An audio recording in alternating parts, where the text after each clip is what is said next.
Welcome, wrestling fans. I'm your host, Andy Deeds. We are WestWord Wrestling, the word on wrestling in Western Canada. And today we are happy to have a sit-down, one-on-one. Never going to happen again because this is a interesting situation. Scarlett Black is here today for our first ever interview-style podcast. Literally on the due date of her child, we are sitting here, our child, as I should say, breaking kayfabe, but the fact is... What? Exactly. There's never been a conducted interview the day of that's going to air, but you know what? We're going to start coming out swinging, so WestWord Wrestling fans, today we bring to you multi-time champion, the very talented Miss Scarlett Black. Thanks for having me. I will possibly try to not go into labor in the middle of this interview. Well, why not? A lot of different wrestling things have happened. Having a baby on the air wouldn't be the worst idea for the ratings, I'm sure. So you got here. We understand that you're knocked up now, but before that, you were a very active wrestler. You, of course, for those not familiar, Scarlett Black starting out in Kelowna back in 2017. My understanding is Mayday's not in the ring, but for your opportunity to get in there as a manager, that was your first day on the job. I did actually end up getting in the ring. Oh, you did, yes. I remember. Yeah, I'm pretty sure I attacked you in one of the Rumble situations. But that's fine. But yes, that would have been my official, unofficial. I believe I was like number 30 or whatever it was, the last person to come in as a surprise entrant at the end of the weekend. So it's my official, unofficial debut. Yes. That does seem familiar now that you mention it. There's been many a time where you've taken advantage of a situation of me in the ring, so I wouldn't be surprised that your debut would be that, and been hit in the head a few times, so it'll probably all come back to me. Now that you're mentioning that, outside that Rutland building, as I... Yeah. Yeah, but yes, I was managing Colin Cutler at the time, so... Excellent. And so Cutler, in the end, my understanding, was one of your mentors breaking into the business. You did training under him. How did that all begin? When did you transition from being just a fan at Big West and Invasion and other local wrestling shows to saying, I'm going to get into this ring and have Cutler be the person to train you? It was around 2016. I had started 2015, 2016. I was coming to shows locally, and then just started volunteering, seeing where I could get my foot in the door. And I never expected it to lead to actually getting in the ring. But as such a wrestling fan, it was such a cool thing to do. And then connecting with Colin Cutler, I was playing football at the time, actually. And then he started bugging me about, well, if I can play football, then I can wrestle. So then we just ended up chatting, and he offered to train me if everyone else was cool with it. So we just started doing our thing, and then eventually got a class going, and yeah. So you had a class. Who else was in your class? You mentioned a class here. So I know like different schools get thrown together at different times and people come together. At first it was just me and Cutler, which was a little difficult because he couldn't really show me things on other people. So we did what we could for a while, and then I believe it was... I can't remember how long later, but then we got in like Davey Deals and Chucky Lee Ray, and we had tryouts and people came out, and eventually Vixen Jade was there, and a handful of other people who have come and gone, but Cope was one of those first people as well. He's my ride or die brother in training. But yeah, we had little tryouts, and then people just started coming in, and a lot of them still wrestle to this day, so that's pretty cool. Excellent. And when you think about becoming a wrestler, but even before that, not even a fan at shows, when was your first interaction with wrestling where you started falling in love with it? First off, because that's where the bite comes from. First, you got to get hooked on wrestling, and then from there you become obsessed, and then you want to become a performer. It's generally the way it seems to go for a lot of us. So when was that initial I'm a fan, and at the time probably a bit more unique because maybe it's not as talked about. Like, sometimes people shy away from being wrestling fans, but sometimes female wrestling fans, I've noticed back in the era, were also extra shy above, not to stereotype any genders of the eras, but you know what, you know, perhaps you understand what I was trying to imply by that, you know. I think, like a lot of people, it started at a very young age. I was about 4 years old that I remember when my mom started dating who is now my stepdad, and he liked wrestling, so he watched wrestling and then showed it to me, and that was our thing. Like, every week we'd watch it together and wrestle around and do flips off the couches and just dumb stuff when I was little. And it was like, I was always into like X-Men and like superhero things, and it was kind of along the same vein of like, these are superheroes to me. So that's really where it started, and then I just watched growing up, and then you had people come in like Lita, who I just immediately gravitated towards and wanted to just be everything she was. So that was, but yeah, it got to an awkward stage where I got bullied because of liking it, and I kind of went in and out of it for a while, a closet wrestling fan. But then, yeah, to be able to bring it full circle as an adult, that was my dream as a kid, and now I'm doing it, it's unbelievable. And you also, along the way, once you were kind of dipping your toe in, now we're going to jump from one topic to the other. So from fan to getting back in there, you know, travel obviously is one of the appeals, I think, as a performer. I can probably have you attest to that as well. And you took some time to go over to Vancouver Island for a little bit, and you some up-and-comers that are no longer up-and-comers that are becoming stars now across Canada and America. Well, tell us a little bit about your time there. Your time with Rhea, your time with Ick, your time with Eli, time with the faction that not a lot of people necessarily know about. It was short-lived, but I learned a lot. I was able to go up and visit the school in Campbell River, and even just a couple sit-ins and just watching those guys work, it was crazy. Like, I learned so much.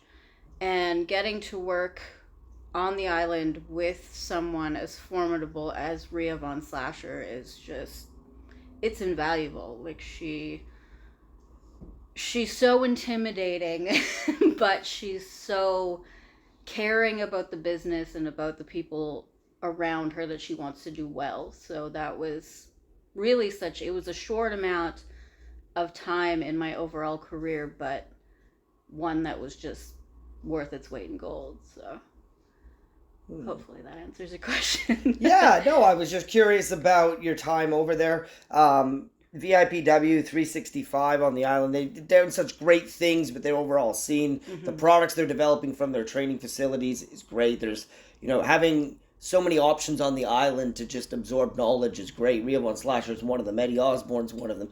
There's so many different people out there that are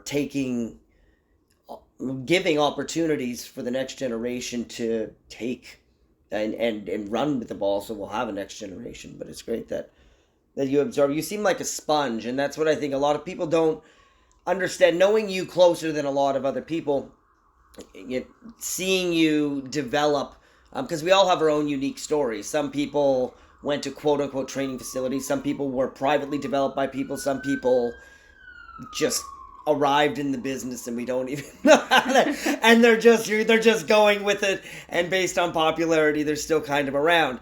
So there's a variety of different things, so it's interesting to hear your side of, because you develop and getting into that, steering into that, when you're talking about Rhea Von Slasher and people that were, is it prolific? No, what's the word I'm going for here, Prolific? That's the one. Madison Miles. And your time with her on Canadian Wrestling's Elites Tour, because you also went away, some people know, but you went away for a month. And that's not your first tour, that was your first tour with them. The second one was 12 days as well. We'll get into that after. But not many independent wrestlers now from Western Canada, to be honest. Like, some of them will, but there's a handful who will up and leave their lives for 30 days and go on a 5-province tour to gain experience and the exposure. Tell me a little bit about that, and we'll get into some stories too. But Madison Miles and you were paired. So your relationship with her and what that meant and what you learned from her on the road is maybe where I'm steering that. Yeah, to answer that, but also touch on what you were saying, the sponge thing, like, I think that's what people don't realize, is that whether you're professionally trained or wherever you're trained, like, I made sure to, wherever I was going and whoever I was listening to or learning from or watching, I absorb all of that. So I was just taking in as much as I possibly could from everyone I possibly could. And that tour was super early in my career. I said I shouldn't do it because I was too green, but everyone pushed me to do it anyway, which was good. But the amount of progress and knowledge I gained on that tour was just crazy. And Madison, she's so young and so talented. Like, to learn from her, being like, I guess I would have been almost 30 at that point, and she's almost 10 years younger than me, and she's just, like, the amount I learned from her is crazy. She's got so much knowledge, she's so ambitious, and getting to work with her and just both build our craft for that full month together was just, yeah, it was really, really cool. But not just her, like, you're on those tours with so many people. Like, we did that one with Ron, and he was amazing. That's Ron Simmons, yes, yeah. Yes. Or Farouk, for people who don't know. Yeah. Or depending on what area you're coming from. But Ron Simmons, yes, is, yeah. And he taught me so much because the first few days, Madison wasn't there. I think it was 5 days. So I was working intergender. So I worked my first, essentially, singles intergender matches. So there was Travis Cole and Bobby Collins, and then we did a big 6-man, and those were all really interesting learning experiences because there's a whole different psychology to it. And Ron was really good at making that make sense for me and kind of being a comfort. Like, he was a bit of a sounding board, and he was always there to, like, pick me back up, because it's hard. Like, I just flew provinces away by myself, not knowing anyone on this tour, and those guys were really great at just making me feel comfortable and just taught me stuff when they really didn't have to. They could have just beat me up every night and let me go, but they were all really cool. So That's especially Maddie, of course, Maddie. Yeah. No, I know you've probably met a lot of interesting characters on the way. So, a month on the road, what were some of the craziest things that you said, without obviously burying anybody individually, but perhaps like vague booking? I mean, that's up to you if you want to put names out there, but vague booking, what are some crazy things that you saw on that particular road trip? Oh, man. I should have thought about this. Well, I didn't prep you with the questions. I just said, we're going to sit down, we're going to do this, let's go for it. So, oh, man. There's so much. I would say anyone who's been on a tour like that, there's a certain point where you just become delusional. Like, you're not sleeping, you're not eating properly, you're working a match every single night, like, you have no recovery time, you're driving in between, and you just, I would say, like, the 10-day mark, you kind of lose your mind. And then that's when stuff gets interesting, because it's pranks, it's laughs, it's cars breaking down, it's forgetting to put gas in the van in the first place. Travis Cole, he's notorious for that. yes. I'm trying to think of anything really crazy, but the whole thing just kind of ends up being crazy. I think one of the funniest things at first was we were working in Manitoba, and it's small town Manitoba. I'm talking, like, I can't even tell you if there was 2 streets in some of these towns. And to see a group of wrestlers walk into, like, a diner for breakfast and you've got Ron Simmons, and you've got me coming in after him with like my makeup still on from the night before, and like I can't, the looks we got were, Yes, yeah. I've been to some rural areas in I don't think they knew what Yeah. they were looking at, so it was pretty entertaining, especially with those intergender matches. That was to come out in front of a crowd that had Confederate flags, and then being the female who's supposed to be the baby face, and then I wasn't. It was a really weird like dichotomy of like, that doesn't really make sense, but yeah, some weird places, weird stuff. Interesting indeed. Well, we'll bring it back to British Columbia now, and we'll. Oh my god! Because I get different topics and different people that have touched on the Vixen Jade. You touched on her, as far as training. Now, you and her I would probably say, out of anybody in your career, have the longest. You're close friends, but you've had the most matches together and the most feuds together and the most difference-making situations together in the ring. Do you have a favorite match with her? Do you have some specific memories? I know you might be able to rattle off a variety of things about her, but beyond coming up with her and training with her, are there some stories, some favorite matches? I'm going to give you the open floor on the Vixen Jade, because that's going to be a big one for you. Yeah. Oh man, so many good times with her. I'm trying to think of my favorite. I don't think I could pick a favorite. Yeah, she's just been instrumental as well in my growth as a leader as well, because she had come in a little bit after me, but I wanted to pass on what I knew, and I wanted to take her under my wing in the same way that maybe I didn't get from a lot of people that I would have liked, especially women in the business. I think it's hard. There's so few of us that it becomes very competitive in a way. And I think that a lot of times, instead of working together, we work against each other, which doesn't really make sense. But yeah, I wanted to change that with her, and thank God we just got along off the bat, and we've had some great matches. We just recently sat down and watched a bunch together, which was ridiculous. Some of them were terrible, but we always remember the fun we had, and we were breaking boundaries in the area that we were in, which I think both of us, that's really important to both of us. So to be able to have no DQ matches and bar show matches and cage matches at Metal Fest, like things like that, especially as females, are really, I think, the important ones for us to show that we deserve to be in there as much as everyone else. And yeah, I respect the hell out of her. She's a tough competitor. We beat the hell out of each other multiple times, obviously, but there's a lot of times I don't think I could have gotten through if I didn't have her having my back. So lots of respect for her. Excellent. Now, I was going to touch on the Armstrong Metal Fest, the title win, because sometimes, even though you were kind of put on the fly about your favorite matches, I know you do talk about that moment that you shared in a steel cage, which is just coming up on a year ago. And because, what was that like for you? Because for those who also don't know, you had just come back from gallbladder surgery a couple of months prior. You had come back after COVID. You came back, you had this surgery, and then you still got back in there. And then in the end, you won the championship for the second time, the BC Interior title, inside a cage with her.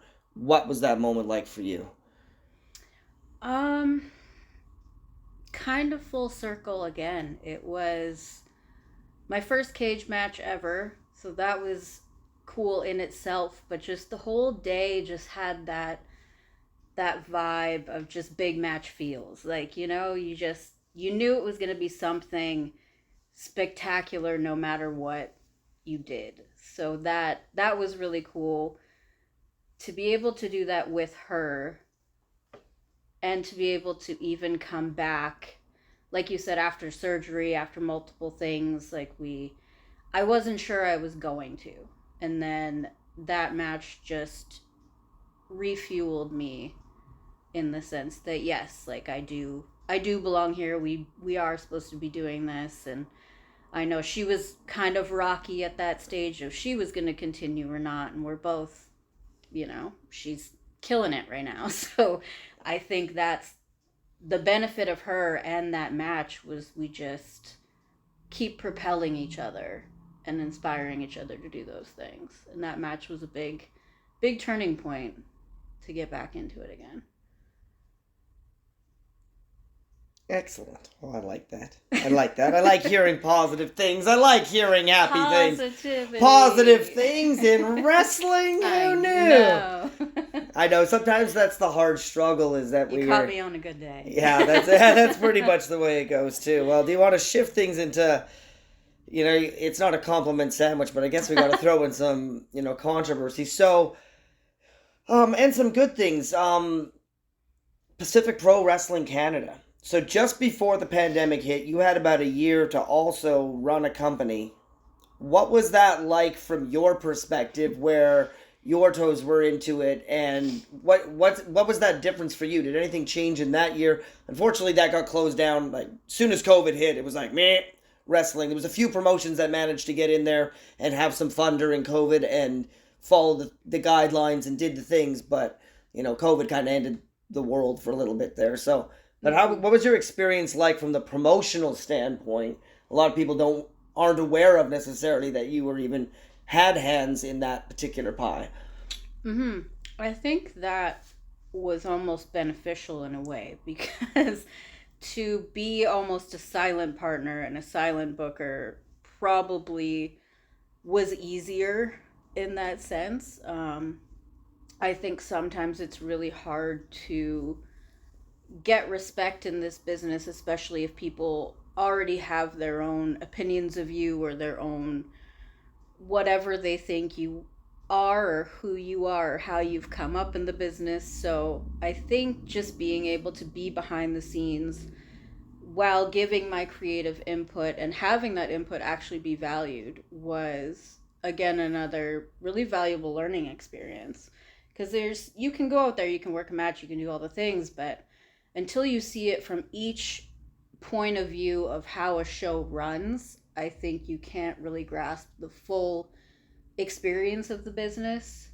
So being a volunteer at the beginning, working the merch table, learning how to set up a ring, learning how to fix a ring, traveling, doing all those things, and then being a worker and then getting the promotional side of it. It's just everything's full circle at that point, and you understand more of the psychology of who you're bringing in for what purpose and how to put that show together, which I think in turn makes me a better worker when you know that. You know what I mean?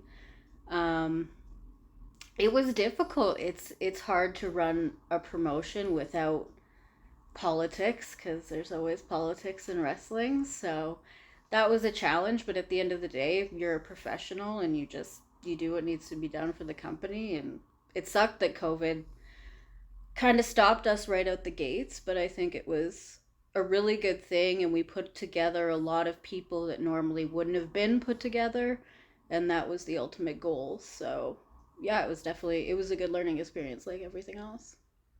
Would you do it again? I see a lot of PPW logos floating about.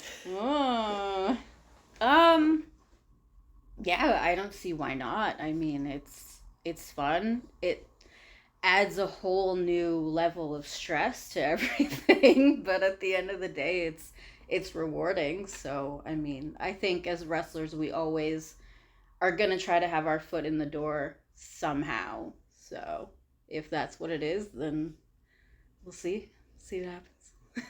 Excellent.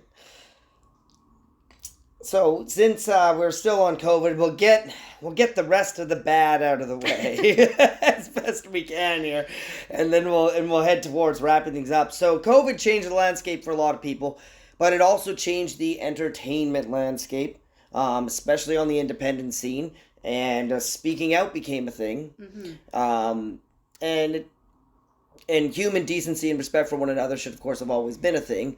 But unfortunately, we were put in a position where a lot more people who felt discomfort in a locker room, be it from harassment, be it from bullying, be it from behavior that ought to be known as a human being, you shouldn't treat somebody that way.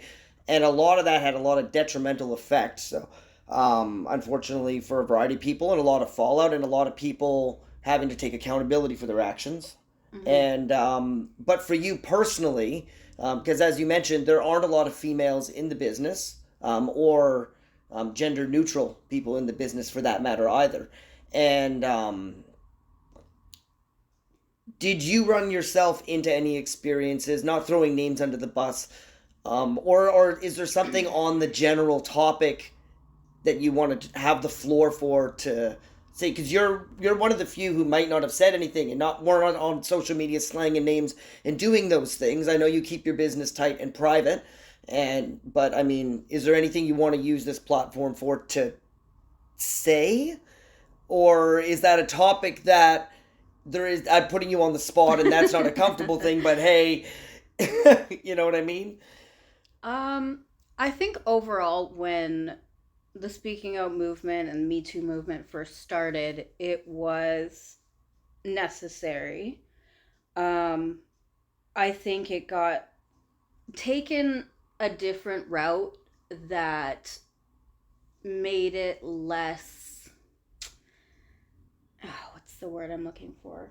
Just less valid, because I think that there was so much performative stuff happening with it and not enough authenticity and people actually looking at their actions and rectifying them. And I think that everyone's human, everyone makes mistakes, and it's just about how you change and if you're going to change. And this business was kind of built on that icky, like, there's a lot of dark side to it. Which has changed a lot, I'm sure, over the years, 100%. But I think especially, I don't want to keep harping on it, but being a female coming up in this business is hard in a multitude of ways, and that's one of them. It's a man's business. It's hard to break in. It's hard to be respected. A lot of people, if you get opportunities, a lot of people think you got them for whatever reason. If you're having relations with performers or promoters, or you're doing this and that, which 99% of the time isn't true. But yeah, I think it was really important. I, of course, have had my share of all of those issues. And I think I chose not to publicly speak out about it because in my mind, I was doing the work myself to overcome those challenges. And I would hope that the people that I've ever had issues with, or we had experiences with, I hope to see them change and develop and or get out of the business, like, that's on them. That's their work they have to do. I'm not going to out anyone because it is what it is. But I think that it was challenging and it needed to be talked about. And I'm glad to see the business changing for the better. But yeah, it was a rough time. It's always going to be a rough time.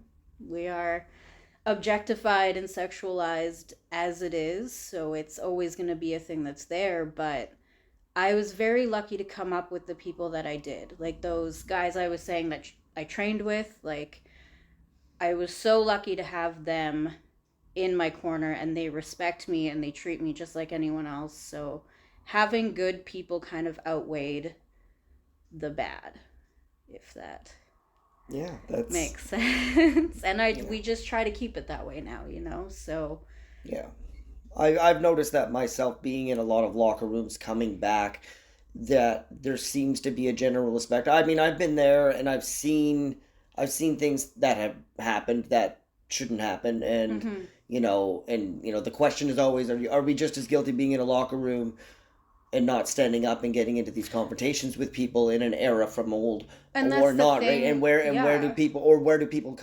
people's comforts lie, because you don't know the individual relationships Yeah. between the two. But I think that's where But things have changed and need to yeah, change. and I think we yeah, need to speak up when we see things, whether it be bullying, whether it be sexual harassment. Like, yeah. just say something now, you know? Like, I feel that a lot since COVID, and since this has become more of an open topic. The locker rooms I've been in, that isn't a problem anymore. mm-hmm. You know, Yeah. and I've traveled most of the locker rooms now, in or out of the ring in BC, and a few in Alberta now too, where I don't feel that. You know, I don't feel that. I've seen a few eras from back in Yeah. like the tail end locker rooms of the 90s to the early 2000s to working them in the 2010s. There's a lot of variety, and I think that you're right, there's a lot of. Well, and it's hard because wrestling is a hierarchy system, you know? Like, it's, you come in, you've got your veterans, you've got your rookies. Like, that's how it's always been. That's how it probably always will be to an extent. So when you're a rookie coming in, you're supposed to just shut up and do what you're told. So if you are a female rookie coming in, there's just so much that people take advantage of. But it was a weird situation for me because I was also like almost 30, divorced. Like, I'm a grown ass woman, but yet you're at the bottom of the totem pole. So it was hard to, maybe that's why I get called difficult, because it was hard to keep my mouth shut and it was hard to do what I was told because I'm a strong, independent woman. And that Oh God, gets me in trouble a yeah, lot. strong, independent Because I don't woman. like So. to take a lot of stuff. So, but yeah, it was hopefully changing for the better. So speaking of strong, independent women, let's shift gears into positive momentum, and take that. So we touched on it. This is your due date. You know, you're ready to pop at any moment. Yeah. You had just won the BC Interior title. A couple months later, strangely enough, I beat you for that very title. And then a month later, you and I find out that we are going to be parents. Kayfabe, obviously, that was an accident. You know, it must have been an angle, but so here you are. But we've got a kid coming any day. As a second generation star that it could be, what are some words of wisdom that you would impart upon this unborn wrestler to be? Oh, that's good. Man, I hope that our child follows in our footsteps. Which, if the kicks I'm getting are any like sign, then they definitely will. I think the biggest thing. Oh, I'm getting emotional. No. I just really hope that they believe in themselves, you know? Like, no, this isn't supposed to happen. I'm a strong, independent woman. Well, you can have emotions too, even if you are. So that's... Shoot. I think even to this day, it's really hard for me to believe in myself when I'm in there, which you probably would never know watching me. But I hope that they just have that confidence in themselves, and no matter what they do, whether they choose to be a wrestler, whether they don't, whatever they choose to be, but I hope that they just follow their dreams as they've watched us follow ours, and that's all I could hope. It's just, it made me cry. Well, all right then. Well, you know, we can flood you with 1,001 questions. I'm sure we will definitely have you back, being that we live in close proximity to one another. But the question that I want to close off on, after you're successfully traveling to motherhood, do you think that we're going to see Scarlett Black in a ring again? I think so. I think it's been very hard being away from it. I didn't think it would be that hard because I was ready to take a break, ironically. But yeah, I'm always jonesing for it. I miss the social aspect of it. I miss just the physicality and the adrenaline. I miss all of it. So I think that I will try to get back in there as soon as I can in some capacity. So Well, all right. Well, thank you, Scarlett Black. We appreciate that you took the time out from a day you're likely going to go into labor and shared some of your stories with you. With Blame us, the sorry. pregnancy hormones. Yeah. And we were going to be back soon with more interviews.